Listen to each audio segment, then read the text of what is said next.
Hi friends, welcome back to our channel. Friends, daily serial notification రావాలి అంటే ఛానల్ని subscribe చేసి పక్కనే ఉన్న బెల్ ఐకాన్ని క్లిక్ చేసి ఆల్ ఆప్షన్ సెలెక్ట్ చేయండి. అప్పుడే మేము పెట్టిన వీడియోస్ ముందుగా మీ మొబైల్కి నోటిఫికేషన్ ద్వారా వచ్చేస్తుంది. ఓకే ఫ్రెండ్స్, మరి అప్కమింగ్ రివ్యూలో చెలరేగిపోతున్న వల్లీకి మరి నర్మద పొగరు దించిందా? నోటికి అడ్డు అదుపు లేకుండా మరి ఎక్కడ పడితే ఎవరి దగ్గర ఎలా మాట్లాడాలో తెలియని వల్లీకి తగిన బుద్ధి నర్మదా చెప్పిందా? చెప్పాలి అనుకున్న వాళ్ళంతా ఖచ్చితంగా లైక్ చేయండి. అలాగే మరి ధీరజ్, ప్రేమ ఇద్దరూ కూడా మరి ఒకరినొకరు అర్థం చేసుకుని వాళ్ళిద్దరూ మరి తనకి థ్యాంక్స్ చెప్పంగానే ఐ లవ్ యూ చెప్పిందా?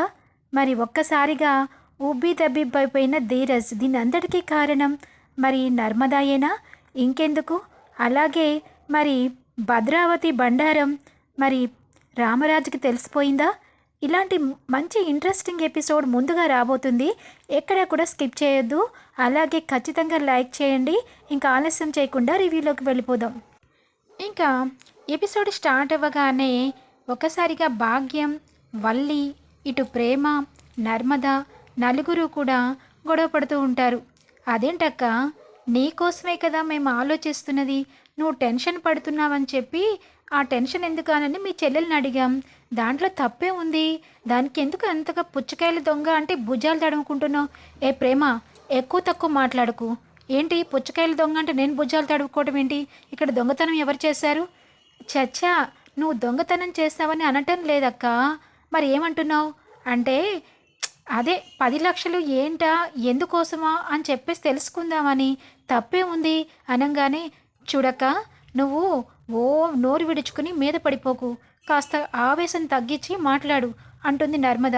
మీరెప్పుడు ఇంతే, మీ ఇద్దరు ఒకటే, నన్ను ఒంటరి కాకిని చేసి నన్నేమో ఆడుకుందామని చూస్తున్నారు కదా అని చెప్పేసి రై రైమంటూ ఉంటుంది. ఇంకా వెంటనే అక్కడికి మరి వాళ్ళ అత్తగారైన వేదవతి వచ్చేస్తుంది. ఆగండరా ఆగండి, ఏంటి పొద్దున్నే ఈ రభసార అర్ధాంతం? నాకేం అర్థం కావటం లేదు. అసలు మీరు కోడళ్ళ కొరివిదెయ్యాలా? ఒక అక్కా చెల్లెలాగా ఉండాల్సిన కుటుంబంలో చీటికి మాటికి ఏంటో చిన్న చిన్న పుస్తకానికి బ్లేడ్కి కొట్టుకు చచ్చుతున్నట్టుగా చచ్చిపోతున్నారేంటి? ఒకళ్ళు తప్పైతే ఒకళ్ళు సర్దిపుచ్చుకోవాలి. ఏ వల్లి, నువ్వు పెద్ద కోడలను అంటావు కదా, నీ బుద్ధి ఎక్కడికి పోయింది?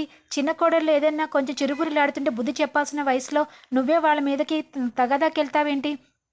బాగుంది అత్తయ్య, మరీ బాగుంది. ఇప్పటి వరకు వాళ్ళిద్దరే అనుకున్నా, మీరు కూడా కలిసిపోయారా అని చెప్పి అనగానే, ఏంటే భాగ్యం, ఏమైంది, నువ్వెప్పుడొచ్చావు అని చెప్పేసి అంటుంది. అత్తయ్య, నేను ఇందాకే వచ్చాను బాబా. మా అక్కతో మాట్లాడుతుంటే వీళ్ళిద్దరూ నన్ను బలవంతంగా 10 లక్షలు ఏమైంది, 10 లక్షలు ఏమైందని అడుగుతున్నారు అత్తయ్య అనగానే, 10 లక్షలా? ఏం 10 లక్షలు అని చెప్పేసి అనగానే, ఇంకా ఏం లేదులే అత్తయ్య, తర్వాత మాట్లాడుకుందాం, ఏ పదవే భాగ్యం అని చెప్పేసి వల్లి వాళ్ళ చెల్లిని తీసుకుని గబగబా బయటకు వచ్చేస్తుంది. నువ్వెందుకే అత్తయ్య దగ్గర 10 లక్షల మ్యాటర్ లీక్ చేసావు? నేను ఏదో ఒకటి చెప్పుకుంటాను కదా. ఇదంతా ఏంటో నా మెడకు చుట్టుకుంటున్నట్టే ఉంది. అమ్మ మాత్రం ఆ డబ్బులు ఇచ్చే పరిస్థితి లేదంట, తెగేసి చెప్పింది. నా జీవితం ఎలా అవుతుందో ఏంటో నాకు టెన్షన్గా ఉంది, నువ్వు బయలుదేరవే అని చెప్పేసి భాగ్యాన్ని పంపించేస్తుంది. వల్లి అక్కడి నుంచి లోపలికి వెళ్ళిపోతుంది. ఇంక ఇదిలా ఉండగా భాగ్యం ఇంటికి వెళ్ళంగానే వాళ్ళమ్మ ఎదురు చూస్తూ ఉంటుంది. అమ్మా అమ్మా, చాలా ఘోరంగా ఉంది అక్క పరిస్థితి. ఏమైందే బాబా, ఇందాక అది కూడా ఫోన్ చేసింది. ఓ అక్కా చెల్లెళ్ళు ఇద్దరు తెగ ఇదైపోతున్నారు, ఏం జరిగింది అనగానే, ఏం జరిగిందా, అక్కనే ఆ ఇద్దరు తోటికోడళ్ళు ఆడుకుంటున్నారు. మనమేమో 10 లక్షల అక్క మీద టెండర్ పెట్టాం. ఇప్పుడేమో ఆ 10 లక్షల కోసం అని చెప్పి వాళ్ళిద్దరూ కాచు కూర్చుని అక్క మీదకి వచ్చేస్తున్నారమ్మా. వస్తారే, మనం చులకనగా ఉంటే 10 మంది మీదకొస్తారు. కాబట్టి వాళ్ళకి దొరకకూడదు. మన తెలివితేటలతో ఎదురు దెబ్బ తీయాలి. అప్పుడే పరిగెత్తి వెళ్ళిపోతారు. ఏం నేర్చుకుంది మీ అక్క నా దగ్గర? అంతే, మెత్తగా ఉంటే మొత్తుతారు అని చెప్పేసి అంటుంది. ఇదేంటమ్మా, 10 లక్షలు బావగారు అర్జెంటుగా కావాలంటున్నారు. అక్క ఎక్కడి నుంచి తీసుకొస్తుందమ్మా అనగానే, ఎక్కడి నుంచి తీసుకొచ్చిద్దే, మీ బావగారే తీర్చుతారు. పెళ్ళి ఎవరి కోసం చేసుకున్నాడు? మరి ఆ అమ్మాయిని కావాలన్నప్పుడు డబ్బులు లేకపోతే పెళ్ళి బాగా జరపాలన్నాడు కదా. వాళ్ళ చేసిన పెళ్ళికి మనకేంటక్కడ? ఉద్యోగం చేస్తున్నాడు కదా, తీర్చుకుంటాడులే, నువ్వేం కంగారు పడకు అని చెప్పానంగానే, అమ్మా వాళ్ళైతే నాతో నిజాలు రాబట్టాలని చూశారు. నాన్న ఇడ్లీ బండి పెడతాడని, తర్వాత మీ ఇల్లెక్కడ అంటే కమాల్ బస్తీ అని చెప్పేబోయాను తెలుసా? చెంప మీద కొట్టాలి నిన్ను. ఎంత అప్పు చేసి పెద్ద బంగ్లాలో ఉన్నట్టుగా చేస్తే పెళ్ళి, ఆళ్ళ దగ్గర అలా నోరిప్పుతావా? అని చెప్పేసి అంటుంది. అది కాదే బాబా! టెన్షన్‌లో అలా వచ్చేసింది నాకు. అర్థం చేసుకోవేంటి? అని చెప్పేసి అంటుంది. సర్లే దాని గొడవ చూసుకుంటదిలే. నీ గొడవ నువ్వు చూసుకో అని చెప్పేసి అంటుంది. ఇంకా ఇదిలా ఉండగా ప్రేమ ఇంట్లో బుక్స్ అన్నీ తీసుకుని చదువుకుంటూ ఉంటుంది. ఇంక చదువుకుంటూ ఉంటే పద్దాక బుక్ వెనకాల నుంచి ధీరజే గుర్తుకొస్తూ ఉంటాడు. ఏంటబ్బా! ఈ మధ్యలో ధీరజ్ ఎందుకు పద్దాక గుర్తుకొస్తున్నాడు? అసలు నాలో ఏదో మార్పొచ్చినట్టుంది కదా!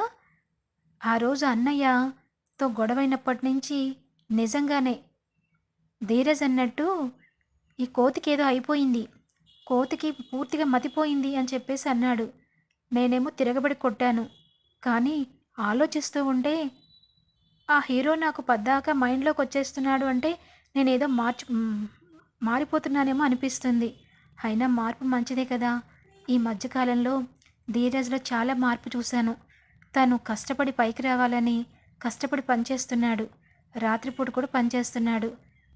తను కష్టాన్ని నేనే గుర్తించాలి. తనని రాంగానే ప్రేమగా చూసుకోవాలి. ఒక భార్యగా తనని నేను చూసుకోవట్లేదు అని చెప్పేసి అనుకుంటూ ఉంటుంది. ఏంటమ్మా? ఏంటి? ఎవరి కోసం ఆలోచిస్తున్నావు? అని చెప్పేసి నర్మద వస్తుంది. ఏం లేదక్కా. ఏదో అట్లా బుక్ చదువుతున్నాను అనంగానే, బుక్ చదువుతున్నావా? నీలో చూస్తుంటే నాకేదో మార్పు కనిపిస్తుంది. నాలో ఏం మార్పుందక్కా? ఎప్పటిలాగానే ఉన్నాను. వెయిట్ ఏమీ పెరగలేదు. డ్రెస్ సారీస్ అప్పుడప్పుడు కడుతూ ఉంటాను.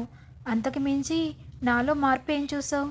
నేను చెప్పింది నీ బయట బాహ్య అందం కోసం కాదు. లోపల మానసికంగా నువ్వు పడుతున్న సంతోషం కోసం. సంతోషమా? ఎందుకక్కా? ఏం సంతోషం పడుతున్నాను? ఏం చెప్పాలో నీకు అర్థం కాకపోయినా నేను చెప్పిస్తానుగా అని చెప్పేసి అంటుంది. ఈ మధ్యకాలంలో నీలో మార్పు ఏంటంటే ధీరజ్‌తో చాలా ప్రేమగా ఉంటున్నావని అనిపిస్తుంది. నీ ముఖంలో ఒక వెలుగు కనిపిస్తుంది. ఆ ముఖంలో ఒక కొత్త కళ కనిపిస్తుంది అనంగానే, మరీ చెప్పకక్కా. అయితే గీతే నీ ముఖంలో కనిపిస్తుంది. ఎందుకంటే బావగారు నువ్వు హైదరాబాద్ ఎళ్లారు. అక్కడ బాగా ఎంజాయ్ చేసొచ్చారు. అయినా అక్కడ విషయాలు అడుగుదామంటే ఈ మధ్య కాలంలో మీ ఫోటోలు గొడవే సరిపోయింది. బాగా ఎంజాయ్ చేశారా అక్కా? అనంగానే, ఎంజాయా? అసలు హైదరాబాద్‌లో మీ బావగారు ఫోన్ గూడా లిఫ్ట్ చేయకుండా మొత్తం టైం అంతా నాకే స్పెండ్ చేశారు తెలుసా? నిజంగా ఒక్కొక్కసారి సాగర్‌ని చూస్తే నాకు చాలా జాలేసింది. కానీ అక్కడ మాత్రం తను నా కోసం చేసిన త్యాగం చూస్తే ఇంకా సాగర్ లాంటి అబ్బాయి నాకు భర్తగా రావడం నా అదృష్టం అనుకుంటాను అని చెప్పేసి అనంగానే ఇంక తిను కూడా మురిసిపోతూ ఉంటుంది. అయితే అక్కడ ఫోటోస్ ఎలా దిగారక్కా? ఎలా దిగటం ఏంటి? అసలు హ్మ్, మీ సాగర్ బావ ఫోన్ స్విచ్ ఆఫ్ పెట్టేసి మొత్తం షాపింగ్‌లు, ఆ తర్వాత నాకిష్టమైనంత ఐస్ క్రీమ్ షాప్స్, బిర్యానీలు, ఫోటోలు, హుస్సేన్ సాగర్ బుద్ధ విగ్రహం, ట్యాంక్ బండ్, చార్మినార్ అబ్బబ్బబ్బా! అసలు ప్రేమ నువ్వు కూడా ధీరజ్ వెళ్ళాల్సిందే. అమ్మో అక్క! ధీరజ్ నన్ను తీసుకెళ్తే మామయ్య గారు ఊరుకుంటారా? అసలిప్పటికే తనకు ఉద్యోగం లేకుండా నన్ను పెళ్లి చేసుకున్నారని తను దూరం పెట్టి అనరాని మాటలన్నీ అంటున్నారు. ఆ! నెత్తి మీద రూపాయి పెడితే కూడా అని అలా అంటే ఎవరికి బాధేదక్కా? అవునులే. కానీ మామయ్య గారు కూడా ఒక్కోసారి మన కోసమే అంటారు ప్రేమ. వాళ్ళు తెలుసుకోవాలని. మన వాళ్ళేమో వాళ్ళ నాన్నగారు సీరియస్‌గా ఉన్నారని చెప్పి వీళ్ళు ఇంకా సీరియస్ అయిపోతూ ఉంటారు అని చెప్పేసి అంటూ ఉంటుంది. ఇంతెందుకులే ఒకరోజు నీకు అలాంటి అవకాశం వస్తుంది. మీ ఇద్దరూ ఎంజాయ్ చేస్తారు అని చెప్పి చెప్పుకుంటూ ఉంటే దొంగచాటుగా వల్లి వింటూ ఉంటుంది. చూడు నేనేమో 10,00,000 విషయంలో కాలికి మెలికి తెగనంత అప్పు నెత్తి మీద పెట్టుకుని నా ఏడుపు నేను ఏడుస్తుంటే వీళ్ళిద్దరు ప్రేమ కాబుర్లు ప్రేమ కావ్యాలు చెప్పుకుంటున్నారా? అయినా మా అమ్మ చేసింది నాకు 10,00,000 నా నెత్తి మీద పెట్టింది. ఎలా తీర్చుకుంటాను? ఆయనకేమో చెప్పలేను. ఈ డబ్బు తీసుకురాలేను. రేపు మావయ్య గారికి తెలిసిపోతే నన్ను, మా అమ్మని ఇద్దరిని స్ట్రైట్ అవే అసలు మా అమ్మని లాగేస్తారు బయటికి. అమ్మ అస్సలు ఊరుకోదు. నా కాపురం ఏమవుతుందో ఏం అర్థం కావట్లేదు అని చెప్పి దేవుడా నువ్వే నన్ను కాపాడాలి అని చెప్పేసి అనుకుంటూ ఉంటుంది. ఇంకా ఇది ఇలా ఉండగా అక్కడికి వేదవతి వస్తుంది. ఏంటే ఇద్దరు తెగ కబుర్లు ఆడుకుంటున్నారు, ఏం చెప్పకూడదా నాకు కూడాను అంటుంది. అత్తయ్య ఏం లేదు, మొన్న మీరు అన్నారు కదా మావయ్య గారిని తీసుకుని హైదరాబాద్ వెళ్దాం అని చెప్పేసి, ఎప్పుడు ప్లాన్ చేస్తున్నారు అనగానే, బాగుందే ఇప్పటి వరకు ఆయన అక్కడ ఉన్న అప్పుల వాళ్ళు డబ్బులు ఇవ్వలేదని ఓ ఎగిరెగిరి పడుతూ ఉంటే మీరేమో టూర్లు ప్లాన్లు అంటుంటారు. అయినా మీ మావయ్య గారు వచ్చే టైం అయిందమ్మా, నేను వెళ్తున్నాను అని చెప్పేసి లోపలికి వెళ్తుంది. ఇంకా అదే సమయంలో వేదవతికి రామరాజు ఫోన్ చేస్తాడు. ఇంకా వెంటనే లిఫ్ట్ చేసి, ఏంటండి చెప్పండి, అయినా మీరు క్యాంప్ వెళ్ళి 4 రోజులు అయింది, ఇక్కడ ఏం జరుగుతుందో ఏంటన్నది మీకేం అవసరం లేదా అనగానే, ఎందుకు అవసరం ఉండదు, నువ్వు ఉన్నావు కదా ఇంట్లో చూసుకోవడానికి, అయినా ఇంట్లో పద్దాక పెద్దవాళ్ళు కాపలా ఉంటారా ఏంటి, అక్కడ ఎవరు చిన్నవాళ్ళు ఉన్నారు, అందరూ వయసుకొచ్చిన మగపిల్లలే ఉన్నారు, వాళ్ళ బాధ్యతలు వాళ్ళు తెలుసుకోకపోతే ఎప్పటికీ ఇలాగే ఉంటుంది అని చెప్పి, నువ్వు తిన్నావా అని చెప్పేసి అంటారు. అంటే నేను తిన్నానండి, మీరేం తిన్నారు, నేనేదో ఒకటి తింటానులే, అదే ఆ బకాయిల మీద ఇక్కడికి వచ్చాను, అప్పులు 2 వసూలయ్యాయి, డబ్బులు వచ్చినాయి, మొండి బకాయిలు అన్నవి అలా వదిలేస్తే రాకుండా పోతాయి, దగ్గరికి వెళ్ళి వసూలు చేసుకోవాలి, అందుకనే వీళ్ళ వల్ల కాదని నేనే వెళ్ళి కూర్చున్నా, ఇక నా మొహం చూసి వాడు కాదని లేకపోయాడు, డబ్బులు వేసేసాడులే వేద. బుజ్జమ్మ ఇంకేంటి విశేషాలు అనగానే, ఏం లేదు, ఏంటంటే ఏంటో పెద్దోడు కొంత నలతగా ఉన్నాడు, వాడికి ఏమైందిరా అంటే అసలు ఏం మాట్లాడటం లేదు, అదే అనిపించింది, మీరొచ్చి ఒకసారి వాడితో మాట్లాడండి, వాడు ఏదో టెన్షన్ పడుతున్నట్టున్నాడు అనగానే, వాడికేం టెన్షనే, చక్కగా జాబ్ చేసుకుంటున్నాడు, మంచి భార్య, చెప్పిన మాట వినే భార్య దొరికింది, వాడి వల్ల ఏం లేదు, నువ్వే అర్థం చేసుకోవడానికి తేడా ఉన్నట్టుంది. అబ్బా ఏమిటో, నేను ఎప్పుడు ఏం చెప్పినా నన్ను అర్థం చేసుకోరు, వాడు నిజంగానే డల్గా ఉన్నాడండి అనగానే, సరే నేను వచ్చాక మాట్లాడతాలే అని చెప్పేసి ఫోన్ పెట్టేస్తాడు. ఇంకా ఇదిలా ఉండగా మరి నర్మద ప్రేమతో చెప్తూ ఉంటుంది, చూడు ప్రేమ, ఈ రోజున నువ్వు ఒక పని చెయ్యి, ఇప్పుడే ఆలస్యం అయిపోయింది కదా, మీ ధీరజ్ ఇంటికి రాగానే దగ్గరుండి తనకి భోజనం వడ్డించు, నువ్వే చేసిన ఐటెం ఏదైనా ఒకటి చేసి పెట్టు, అప్పుడు అక్కడ ఏం జరిగిందన్నది నేను చెప్తాను, నీ ముఖంలో వెలుగు ఎందుకు వచ్చిందో నేను చెప్తాను అని చెప్పేసి అంటుంది. సరే అక్క అని చెప్పేసి మరి తను వంటింట్లోకి వెళ్ళి తనకి ఇష్టమైన ఫుడ్ ఏర్పాట్లన్నీ చేస్తుంది. ఇంకా అందరూ నిద్రపోయిన వేళ ధీరజ్ పాపం ఆర్డర్స్ అన్ని కాలేజీకి వెళ్ళి చదువుకుని తర్వాత ఈ జొమాటో ఆర్డర్స్ అన్ని డెలివరీలు చేస్తూ చాలా నీరసమైపోతాడు. చాలా డెలివరీలు చేశాను ఈరోజు, చాలా అమౌంట్ కొంత బాగానే వచ్చింది అనుకుంటాడు. ఇంకా అలా అనుకునేసరికి ఫోన్ చేస్తూ ఉంటుంది ప్రేమ. ఇంకా ఏంటి ఈ గయ్యాలి, ఈ ప్రేమ రాక్షసి పైకేమో కనిపించదు, లోపలేమో ఆకాశమంత ప్రేమ, అలాంటిది నా కోసం ఇంతసేపు ఇప్పుడు ఫోన్ చేసి ఎక్కడున్నావు ఏంటని అడిగే ప్రసక్తి లేదు, ఈరోజు కొత్తగా ఫోన్ చేస్తుందేంటి అని చెప్పి ఫోన్ లిఫ్ట్ చేస్తాడు. ఏంటి ఎక్కడున్నావు అని చెప్పి అనగానే, ఎక్కడేంటి డెలివరీస్లో ఉన్నాను, అది నాకు తెలుసు బాబు, అయినా ఇంకా ఈ టైం వరకు ఎవరు తింటున్నారు ఫుడ్డు, నీ కడుపు కోసం ఆలోచించుకోవా, నువ్వు భోజనం చేయవా అని చెప్పి అంటుంది. ఎందుకు చేయను, నాకు ఆకలేస్తుంది, వస్తాను, ఇక్కడ ఒక మనిషి ఉందని నీకోసం వెయిట్ చేస్తున్నానని తెలీదా, ఇదేంటి కొత్తగా మొదలుపెట్టావా, నా కోసం ఎదురు చూస్తున్నావా నువ్వు భోజనం చేయకుండా, విచిత్రంగా ఉందే అని చెప్పేసి షాక్ అవుతాడు. త్వరగా వస్తే భోజనం చేద్దాం అని చెప్పేసి అనగానే, సరే అని ఫోన్ పెట్టేస్తాడు. యాహూ, ఏంటి కొత్త కొత్తవన్నీ ఎదురవుతూ ఉన్నాయి, అయినా ఈ ప్రేమ రాక్షసిలో చాలా మార్పు వచ్చిందే అని చెప్పేసి అనుకుంటూ ఉంటాడు. ఇంకా అదే సమయంలో మరి నర్మద కూడా తన రూమ్ దగ్గర నుంచి ఎదురు చూస్తూ ఉంటుంది. తనకి ప్రతిదీ ప్రేమ పాఠాలన్నీ నర్మదనే చెప్తుంది కాబట్టి ఇంకా ఇదిలా ఉండగా వల్లి రూమ్లోకి వెళ్ళి ఏడుస్తూ ఉంటుంది పక్కన మంచమే పడుకుని.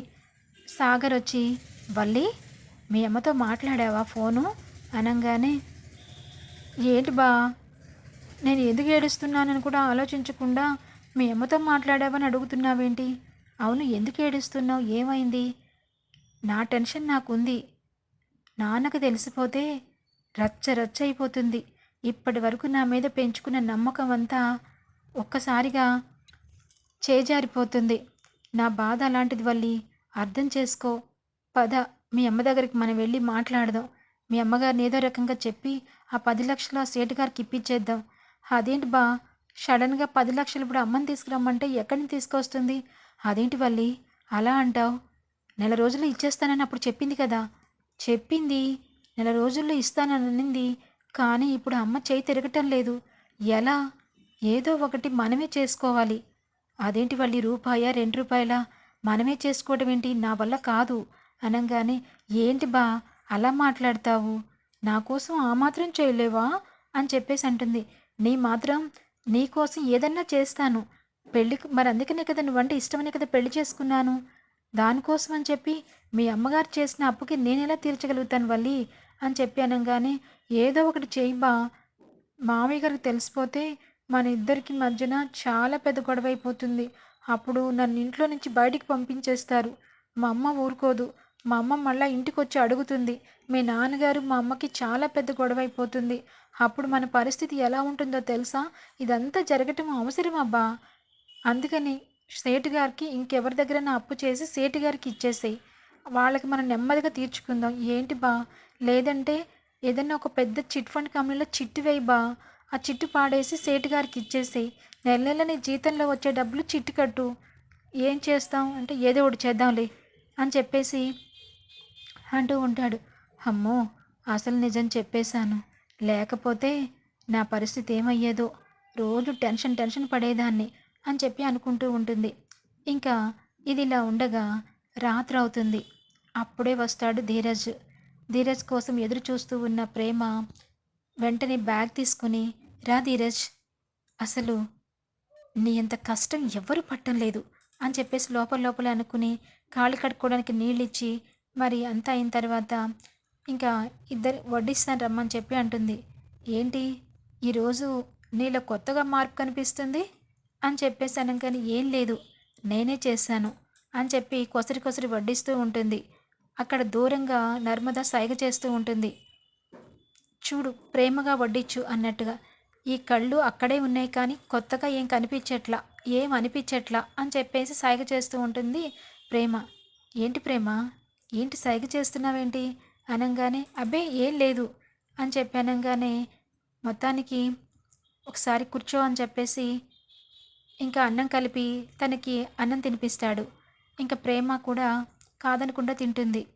చాలా ఇంకా చాలా థ్యాంక్స్, చాలా బాగా చేసావు అని చెప్పానంగానే వెంటనే ఆశ్చర్యపోతుంది. ఐ లవ్ యూ అని చెప్పేసి అనగానే ఇంకా ప్రేమ కళ్ళల్లో ఒక కొత్త రకమైన వెలుగు కనిపిస్తుంది. అది తనకి ఇంకా ఒక్కసారిగా ధీరజ్ తన మనసు గెలిచాడని తనకు అనిపిస్తుంది. బావా అని చెప్పేసి పిలవాలనిపించి నోటి వరకు వచ్చి కంట్రోల్ చేస్తుంది. ఇంకా చేయి కట్టుకోవడానికి వెళ్ళిన ధీరజ్ వెనకాలే తన వెనకాలే నడుచుకుంటూ అలా వెళ్తూ ఉంటే, చూసావా, ఇది నీకున్న కళ్ళల్లో ఆనందం ఇప్పుడు తెలుస్తుంది. లేదని చెప్తావేంటి? నీ వెలుగు ఇప్పుడు వచ్చేసింది. నువ్వు ప్రేమలో పడిపోయావు. మొత్తం ధీరజ్కి పడిపోయావు. ఇంక నీ వల్ల కాదు, నిన్నెవరు మార్చలేరు అని చెప్పి నవ్వుకుంటూ సెటర్ వేసుకుంటూ నర్మద వెళ్ళిపోతుంది. అక్క అని చెప్పేసి అనగానే, అక్క లేదు, చెల్లి లేదు. నువ్వు అవునన్నా కాదన్నా ధీరజ్ని పీకల్లోతు ప్రేమలో కూరుకుపోయావు. కొత్తగా బుకాయిస్తే తెలియపోవడానికి నేనేమన్నా చిన్నమ్మాయిని అనుకున్నావా అని చెప్పేసి అనుకుంటూ నవ్వుకుంటూ వెళ్ళిపోతుంది. ఇంకా ధీరజ్కి తన చున్నీ ఇచ్చి తుడుచుకోమని చెప్పానంగానే, ఓహో ఇదొకటి ఉందా అని చెప్పేసేసి అంటూ, ఇంతకీ నువ్వు భోంచేసావా అని చెప్పి అనగానే, చేశాను అని చెప్పేసి అంటుంది. సరే, ఇంకా తను వాళ్ళ రూమ్లోకి వెళ్ళంగానే ఇంకా ధీరజ్ అలసిపోయి ఉంటాడు కదా, తొందరగా నిద్రపోదామని చెప్పి నిద్రపోతూ ఉంటే ధీరజ్ వంకి అలా చూస్తూ ఉంటుంది ప్రేమ. ఏమైంది ప్రేమ నీకు ఇవాళ అలా చూస్తున్నావేంటి కొత్తగా అనగానే, ఏం లేదు, నువ్వు చాలా కష్టపడి వచ్చావు కదా, అందుకే ఎందుకో అలా చూడాలనిపిస్తుంది. అని చెప్పేసి అనుకుంటూ ఇద్దరు ఇంక నిద్రపోతారు. ఇది ఇలా ఉండగా పొద్దున్నే తెల్లవారుతుంది. భారెడు పొద్దెక్కుతుంది. సండే కదా! కొంచెం లేట్‌గా లేద్దామని చెప్పి అనుకుంటుంది నర్మద. ఇంకా ఎప్పటిలాగానే మరి వల్లి లేచి అంతా ఇల్లంతా పని చేసుకుని వంటింట్లోకి వెళ్ళి కాఫీలు పెడుతూ ఉంటుంది. ఇంకా కాఫీ తాగుతూ సాగర్‌కి అందరికీ ఇవ్వంగానే ఇంట్లో నిద్రపోతున్న నర్మదని చూసి బాగా కోపం ఎక్కిపోతుంది. అసలు ఏంటి, ఈ ఇంట్లో నేను పనిచేసే మనిషినా? అందరూ ఏమో పడుకుంటే నేనేమో వంట చేసి ఇవ్వాలా? ఉద్యోగంకెళ్తే తన జీతం తను తీసుకుంటుంది. నాకేమైనా ఇస్తుందా? కానీ అత్తయ్య వాళ్ళకేం పనులు చెప్పట్లేదు. మా ఇంట్లో పనులు చేసేదాన్ని ఇక్కడ కూడా పని చేయాలా? అని చెప్పేసి అనుకుంటూ ఇంకా అప్పుడే హాల్లోకి వస్తున్న నర్మదని చూసి, "అసలు నువ్వు ఆడపిల్లవేనా? ఇప్పటిదాకా పడుకుంటావా? పనులన్నీ మీ తాతగారు చేస్తారా?" అని చెప్పి అనంగానే, "ఏ వల్లి, నోరు అడ్డు అదుపులో పెట్టుకో. ఎక్కువగా మాట్లాడకు. నీ పని నువ్వు చూసుకోమని చెప్పి నీకు 100 సార్లు చెప్పాను. అయినా నేనెప్పుడు లేవాలా? నేనెప్పుడు కంచం కడుక్కోవాలా? అన్నం ఎప్పుడు పెట్టుకోవాలా? చెప్పులెప్పుడు వేసుకోవాలా చెప్పడానికి నువ్వు నాకేమి పని మనిషివి కాదు. ఏయ్! ఏయ్! అరిస్తే కరుస్తా నేను కూడాను. అసలేమనుకుంటున్నావు? నువ్వు 10 లక్షల కోసం ఇంట్లో చెప్పా పెట్టకుండా టెన్షన్ పడుతూ ఉంటే, ఆ విషయాన్ని పక్కన పెట్టేసి, నేను లేట్‌గా లేచానని చెప్పి రాద్ధాంతం చేస్తావా? నాతో పెట్టుకోకు, తాట తీస్తా అని చెప్పేసి అంటుంది. అసలేమనుకుంటున్నావు? నేను పెద్ద కోడలిని. నన్నే అంత మాట అంటావా? అని చెప్పి మీదకొస్తుంది. చూడు, ఎంత మాట అనాలో, అసలు మీ బ్యాక్‌గ్రౌండ్ ఏంటో, నువ్వు ఎలా బావగారిని మాయ చేసి పెళ్లి చేసుకున్నావో అవన్నీ బయట పెడతాను. ఏంటి? నేను మాయ చేసి పెట్టుకున్నానా? ఏదో మీ నాన్నగారు ఫైనాన్స్ చేస్తారా? మరి మాకు తెలీదు. ఇడ్లీ వడ, దోస అమ్ముతారని మాకు తెలీదు. చేసుకోవటంలో తప్పు లేదు. కానీ అది చెప్పకుండా దాచిపెట్టి మరి మామయ్య గారి దగ్గర అన్ని నిజాలే చెప్తానంటున్నావు కదా! మామయ్య గారికి ఇది ఎందుకు చెప్పలేదు? అని చెప్పేసి నిలదీస్తుంది నర్మద. ఇంక నోట మాట రాదు. అలా ఉండిపోతుంది. షాక్ అయిపోతుంది. ఏంటిది? చెల్లి చెప్పేసిందా? లేదా దీనికి ఇవన్నీ ఎలా తెలిసిపోతాయి? అని చెప్పేసి అనుకుంటుంది. అయినా సరే తగ్గకూడదు అని చెప్పి అని ఏడ్చుకుంటూ అని చెప్పేసి అనుకుంటూ వేదవతి దగ్గరికి వెళ్తుంది. ఏమైందే వల్లి? ఎందుకట్లా ఏడుస్తున్నావు? చూడత్తయ్య, ఆ నర్మదకి బాగా పొగరు. చదువుకున్నారని, గవర్నమెంట్ ఉద్యోగం ఉందని నా మీద బాగా పెత్తనం చేస్తుంది. ఎంత మాట పడితే అంత మాటే అంటుంది. మీరు తనకేం చెప్పటం లేదు. పెద్ద కోడల్ని కదా, నన్ను గౌరవించాలి కదా! అసలు అలాంటిదేమీ లేదు. అసలు ఏంటత్తయ్యా నా పరిస్థితి అనంగానే, చూడమ్మా వల్లి, నేను మాట్లాడతాను కదా! అయినా తన విషయాలు తను చూసుకుంటది కదా! నీకెందుకు అని చెప్పేసి అనంగానే, ఏంటత్తయ్యా ఆదివారం అని పని చేయకుండా అంత లేటుగా లేస్తారా? అది లేస్తుందో లేదో నీకెందుకు అని చెప్పేసి రివర్స్‌గా మాట్లాడుతుంది వేదవతి. మరి ఇప్పటికి దారిలోకొస్తుందా? లేకపోతే బాగా పొగరు పట్టి ఉన్న వల్లికి నర్మద తగిన బుద్ధి చెప్పిందా అనుకుంటున్నారా? ఖచ్చితంగా లైక్ చేయండి.